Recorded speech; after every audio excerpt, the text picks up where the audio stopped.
AEW Rampage Results February 4, 2022. This week's show kicks off with the usual "This is Rampage, baby" cold open and theme song. We then shoot inside the arena and Excalibur welcomes us to the show.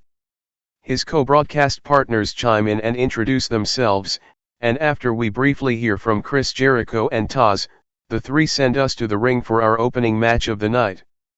Adam Cole vs. Evil Uno. From there, we hear the familiar sounds of the entrance theme of Adam Cole. Out he comes, and as he settles into the ring, the fans in the building do the boom. Adam Cole, baby, routine along with him. Already in the ring is his opponent from the Dark Order, Evil Uno. Our first bout of the show is about to get underway. As soon as the bell sounds, Cole sprints across the ring and decks Uno with a big boot to the grill. Cole goes on to dominate the offense for the next minute or so until Uno hits a big neck breaker to slow him down. He follows that up with a big back elbow and a clothesline and then goes to work on Cole in the corner. After putting the boots to him in the corner, Cole starts to fight back again. This doesn't last for long, however, as Uno decks Cole again and then heads to the top where he hits a big senton splash. Cole recovers from that and ends up taking over again, knocking Uno face first into the mat like a chopped down tree with a big super kick. Cole then lifts his head up and connects with one more for good measure before lowering the boom for the pinfall victory. Winner, Adam Cole. After the match, Adam Cole vows to become AEW champion. Once the match wraps up, Cole hops on the mic for a post-match in-ring promo. He lists off everyone he has defeated in his tenure thus far in AEW and says he doesn't care what happened last week, he is still an undefeated contender.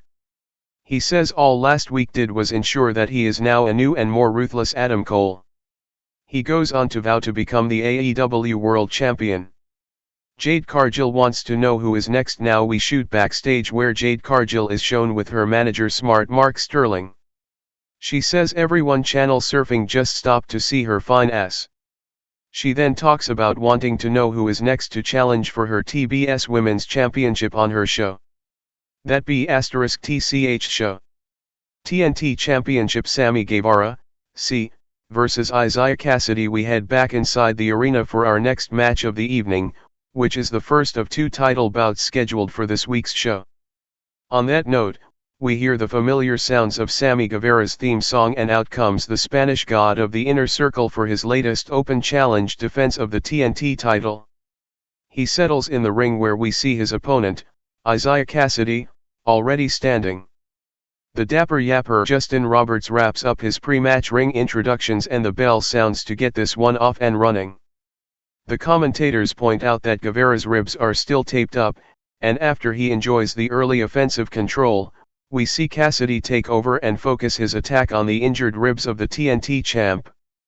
Guevara fights back into the lead a moment or two later and ends up knocking Kassidy out of the ring and out to the floor.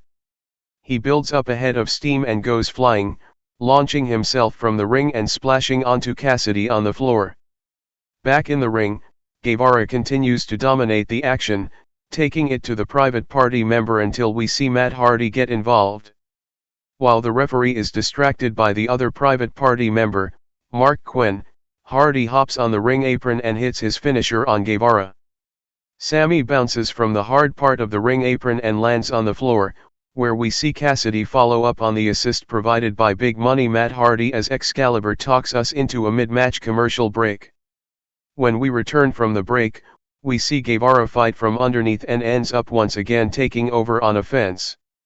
He goes to finish this one off, heading up the top rope. He settles on the top, but before he can come off with his trademark 450 splash, we hear Andrade El Idolo's theme hit. Out comes Andrade to provide a distraction, and it helps as Kassidy takes full advantage by knocking Guevara off the top. After the assist from Andrade, Kassidy starts putting together a hell of an offensive run, capped off by a big senton off the top for a close near fall. Andrade and Hardy are shown arguing at ringside, with Andrade asking why Hardy's man couldn't finish him off just now. As the focus resumes on the action in the ring, we see Guevara fight back into competitive form. He decks Kassidy with a Pele kick and both guys are now slow to get back to their feet. Finally, Guevara gets up and knocks Kassidy down before heading to the top and launching himself onto Quen on the floor at ringside. He heads to the ring apron and springboards into the ring, connecting with a cutter for a close near fall. After the double fantasy cutter fails to wrap this one up, Guevara follows up by hitting his GTH for the pinfall victory to retain his TNT title in what was an excellent match. Winner and still TNT champion, Sammy Guevara. After the match, Darby Allin helps Sammy Guevara avoid post-match attack. Once the match wraps up, we see Andrade and Hardy hit the ring and threaten a post-match attack on the TNT champion. Before anything can happen, however, the familiar sounds of Darby Allin's theme hits and out comes the charismatic fan favorite. He hits the ring and with the numbers game no longer in Hardy and Andrade's favor, the hightail is out of the ring and to the back. Before exiting the ring, Darby does his trademark gesture to Sammy, which prompts Jericho on commentary to question if that was a stamp of approval or a warning from the fellow former TNT champion. QT Marshall sending someone for Hook. We shoot to a special message from QT Marshall, who talks about being fed up with all of the talk about the promising prospect Hook. He says all he hears lately is send Hook, and then says next week he is sending someone for Hook. After this, we head to another commercial break. Leila Hirsch attacks Chris Statlander backstage. We shoot backstage and see Tony Schiavone standing by with Chris Statlander. He asks about the issues with Leila Hirsch lately and she mentions how this is pro wrestling and not amateur, and even though she's got a decorated background in amateur wrestling, she needs to exhibit more professionalism from now on. Before she can say anything else, however, up comes Hirsch. She blasts Chris with a chair shot and follows up by kicking the chair into her face. She walks off and Red Velvet comes to check on her. Thunder Rosa vs Mercedes Martinez. Following the Statlander Hirsch backstage segment, we head back inside the arena where the theme for Mercedes Martinez hits. She makes her way to the ring as the commentators put this over as a highly anticipated grudge match. Once Martinez settles into the squared circle, her theme music dies down and then the familiar sounds of Thunder Rosa's entrance music hits.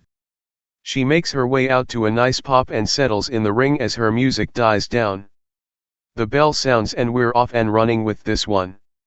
We see Rosa jump off to an early offensive lead. She hits a big missile drop kick off the top rope and follows up with some more offense. From there, Excalibur talks us into a mid-match commercial break as the action continues in the ring with Martinez starting to take over on offense. We return from the break and see the action still in progress. The match spills out of the ring and out to the floor where Martinez ends up getting disqualified after blasting Rosa with a pipe. Winner via disqualification, Thunder Rosa. Britt Baker confronts Mercedes Martinez after DQ loss after a keep running, I'm faster vignette from the new and more vicious Serena Deeb. We shoot to Tony Schiavone, who is standing by with Mercedes Martinez. Schiavone asks about her actions moments ago and she begins to explain them, only for Britt Baker to approach her and interrupt her. She tells Martinez that a DQ was not part of the deal. Martinez explains herself and then Baker tells her next time to finish the job or she's not going to like what happens. After this, we head to a commercial break with our main event coming up when we return. FTW Championship. Jay Lethal vs Ricky Starks. Now we head back inside the arena where after the commentators run down some upcoming confirmed matches for next week's AEW programming, we head down to the Dapper Yapper Justin Roberts for the pre-match introductions for our main event. Jay Lethal is introduced and out comes the former Raw champion. He settles into the ring and his music dies down. Now the reigning and defending champion coming into this match, Ricky Starks, is introduced and he comes out accompanied by Powerhouse Hobbs. Both guys are in the ring and now the bell sounds to get this one off and running. We see Lethal take it to Starks coming out of the gate, however it isn't long before Absolute is in the offensive lead. After blasting Lethal with some knife-edge chops, we see Lethal fire back with one of his own that drops the champ. As the fans chant "Let's go Lethal," we see him go for a vertical suplex, only for Starks to counter his way out of it. The two exchange shots and then Lethal sends Starks out to the floor. He hits the ropes and builds up a full head of steam before diving through the ropes and splashing onto Starks. He heads back in the ring, hits the ropes and does the same thing a second time. On the floor, we see Hobbs walk over and confront Lethal. This leads to Lethal being distracted and allows Starks to attack him from behind. With Starks now back in the offensive lead, we head to a mid-match commercial break as our FTW Championship main event of the evening continues. When we return from the break, we see Starks still in control of the action. He goes for a suplex or DDT, but Lethal hits him with some body shots to escape his clutches. Starks ends up grabbing hold of him again a moment later and pushes off the ropes with his feet for a tornado DDT, only for Lethal to once again counter his way out of it. Lethal hits a vicious clothesline that buys him some time, as both guys are down now. Starks and Lethal get back to their feet and we see Lethal start to make his big offensive comeback. He hits a couple of big spots and goes for the cover, however Starks kicks out. Lethal turns Starks inside out and goes for the cover again, but once more we see Starks avoid being put away. Lethal whips Starks into the corner but runs into a big boot from Starks on the way in for a follow-up spot. We see the FTW champion take over the action again, as he hits a big sit-out power bomb for a close near fall of his own. Starks dominates the action for another minute or so until Lethal hits a pump kick and a follow-up roundhouse kick that decks the champ. Hobbs hops on the ring apron. Lethal runs to take him out but things don't go his way and he crashes and burns on the hard floor outside of the ring. As Hobbs hops down, we see Dante Martin come from out of nowhere.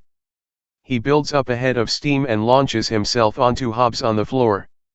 Meanwhile, back in the ring we see Lethal start to take over on offense again. The commentators speculate that he is looking for his lethal injection finisher, however when he goes for it, he leaps right into a big counter from Starks. Starks then follows up with the cover and scores the 3 count for the victory. Starks retains the FTW title in impressive fashion. He heads up the entrance ramp with Hobbs while Martin checks on Lethal in the ring. The commentators plug the Texas Death Match for the AEW World Championship on next week's Dynamite before wrapping things up. That's how this week's show goes off the air. Thanks for joining us.